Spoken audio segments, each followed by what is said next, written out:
मुल्क भर में आटे की कीमतों में मुसलसल इजाफे का रुझान बरकरार है। मुख्तलिफ शहरों में आटे की कीमतें मजीद बढ़ गई हैं। इस हवाले से मजीद तफसीलात जानते हैं इस्लामाबाद से डॉन न्यूज़ के नुमाइंदे ताहिर शिरानी से। ताहिर, बताइएगा, गुज़श्ता एक हफ्ते में आटे की कीमतों में कितना इजाफा हुआ है और इसकी वजूहात क्या सामने आई हैं?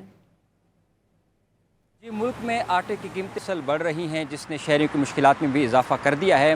हुकूमती इदारे वफाकी दायर शुमारियात के अदाद शुमार के मुताबिक गुज़श्ता एक हफ्ते में आटे का जो 20 किलो का थैला है वो 290 रुपये तक महंगा हुआ है।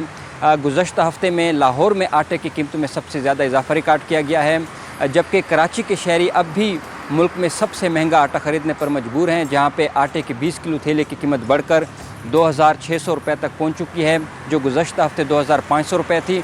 और 2 हफ्ते कबल कराची में आटे के 20 किलो थैले की कीमत 2400 रुपये थी। यानी कराची में आटे के 20 किलो थैले की कीमत 2 हफ्तों के दौरान 200 रुपये तक बढ़ चुकी है। और इदारे शुमारियात की जो रिपोर्ट है उसके मुताबिक पेशावर में आटे के 20 किलो थैले की कीमत गुज़श्ता एक हफ्ते में 150 रुपये, खुशदार में 140 रुपये, इसी तरह क्वेटा, मुल्तान, रावलपिंडी और इस्लामाबाद में भी आटे की कीमतों में इजाफा रिकॉर्ड किया गया है। जो आटे की कीमतें हैं वो मुसलसल बढ़ रही हैं। जो मुमकिन वजूहात हैं उसमें जो ज़ख़ीरा अंदोज़ी है, मुनाफाखोरी है, इसके साथ साथ गंदम के रिलीज़ बर वक्त न होना, कुछ इंतज़ामी नाकामियाँ भी हम इसको कह सकते हैं। और इसके साथ साथ जो गंदम की मुख्तलिफ जो सरकारी वजूहात हैं वो तो सामने नहीं आई हैं, लेकिन मुमकिन तौर पर ये मुख्तलिफ वजूहात हो सकती हैं। बहुत शुक्रिया ताहिर शिरानी आप।